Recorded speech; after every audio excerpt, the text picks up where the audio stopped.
Okay, in this section, we are going to mostly look at simple radical form and simplifying expressions that you would get from your quadratic formula, but just kind of revisiting, the one we just finished up with. You could have done this problem by factoring, but it's kind of just, it was good. We've done this before to show you will get the same exact answer if you correctly factor or you correctly use quadratic formula. So this might be the sort of expression that you get when you're doing quadratic formula. So now we need to simplify it. Okay, this one is super friendly because it is a perfect square. And I just sometimes, I sometimes write a list of those perfect squares down the side of the board just so you have them, right? 4, 9, 16, 25, 36, 49, 2 squared, 3 squared, 4 squared, 5 squared, 6 squared, 7 squared, and so on. So then, when I look at this, I'm going to rewrite it. 13 plus or minus 5 over 24, because the square root of 25 is 5. So then there are two answers. When I have 13 plus 5, that's going to be 18 over 24.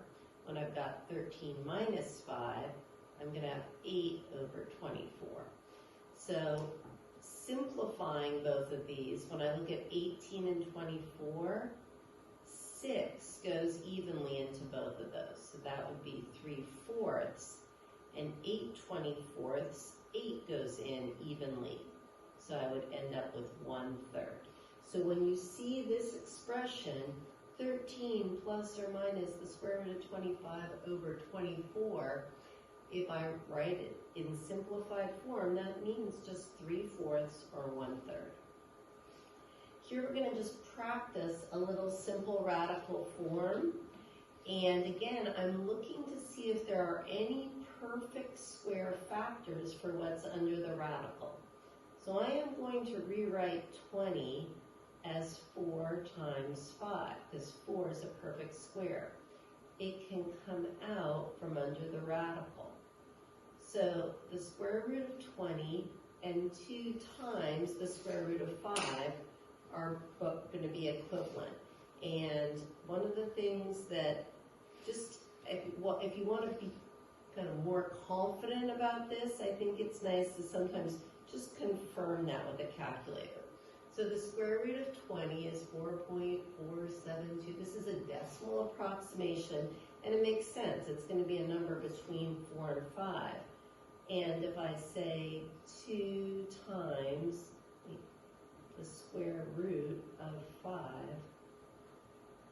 I get that exact same decimal approximation. So, and just remember, when you have two numbers next to each other with no symbol, it means multiply.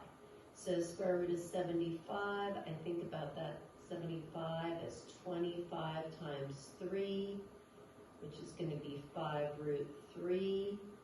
27 I think of as 9 times 3, so that would be 3√3. 45 I think of as 9 times 5, so that would be 3√5. So the simple radical form, the whole key is to just look for perfect square factors under the radical. So looking down at 11, that square root of 12, I am going to think about that 12 as 4 times 3. So then that's going to be equivalent to 10 plus or minus 2√3. You can simplify this further, and I usually do it by factoring out a 2.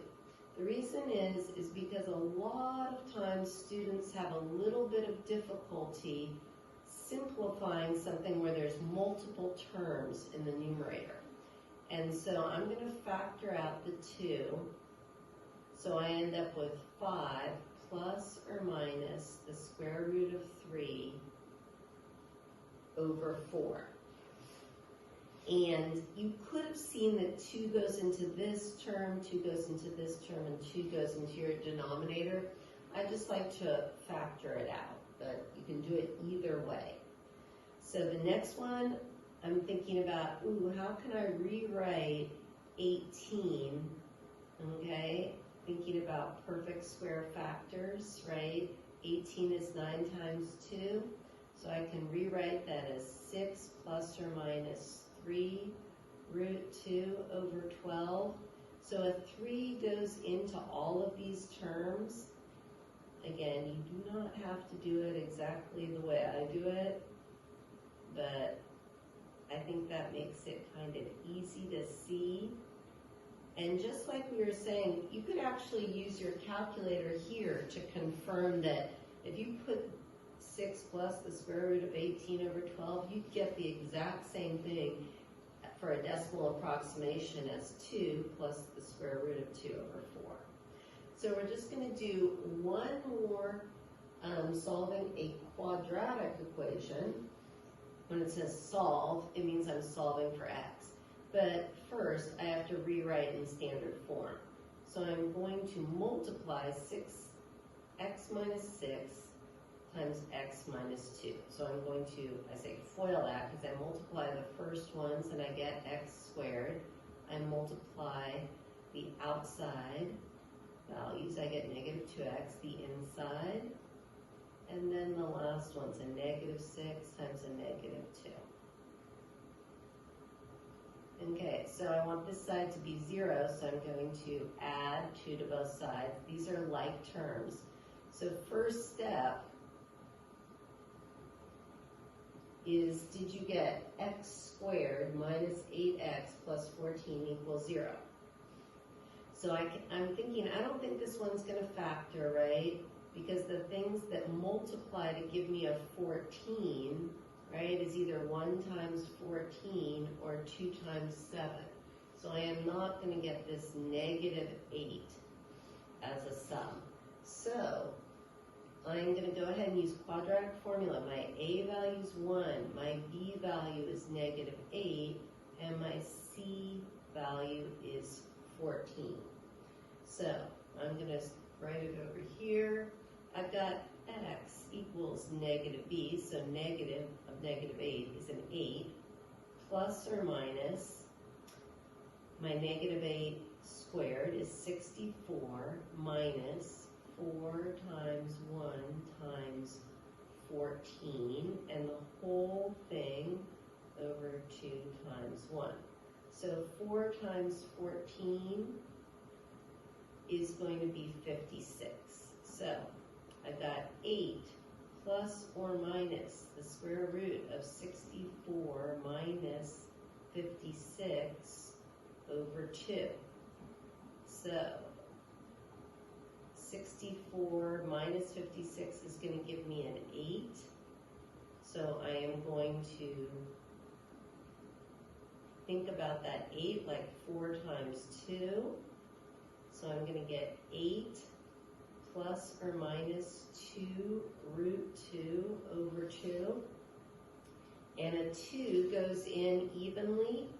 So if I kind of didn't use my space too well here, but I'm just going to write here, if I factored out a 2, I'd end up with 4 plus or minus root 2 over 2.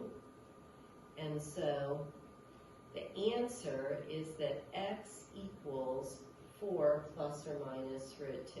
So maybe kind of writing that here just so we can all see it. 4 plus or minus root 2. And this is the exact form of the answer in simple radical form. Sometimes it's nice to also, if you're graphing it, write it as a decimal.